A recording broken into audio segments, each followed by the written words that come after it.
भाई ये मुर्गा बेचना है। इधर लाओ भाई। हाँ, मुर्गी के परों में सोने का झुमका।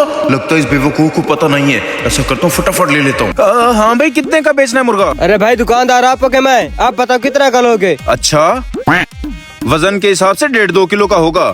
2000 में ले लूंगा आपसे। अरे नहीं नहीं भाई, 2000 तो बहुत कम है। घर वालों ने कहा था 3000 का बेचना है। अगर 3000 का लेना है तो बताओ, वरना मेरा मुर्गा वापस कर दो मुझे। अरे 1 मिनट रुको तो सही।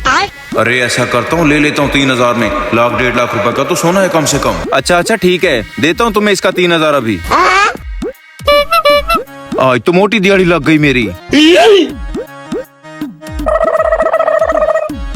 भाई साहब 1 किलो मुर्गी कर दो। छोटे, तुम यहाँ पे क्या कर रहे हो? भाई मैं यहाँ मुर्गा बेचने आया था। मैंने तुम्हें मना किया था ना कि वो मुर्गा नहीं बेचना। भाई साहब, हमने मुर्गा नहीं बेचना। आप ऐसा करो, हमारा मुर्गा ले आओ और ये पैसे अपने पास रखो। अरे भाई साहब, परेशान होने की कोई जरूरत नहीं है। पूरे 3000 में मुर्गा खरीदा है मैंने आपके भाई से। इतने पैसे आपको और कोई दुकानदार नहीं देगा। ये ले रखें।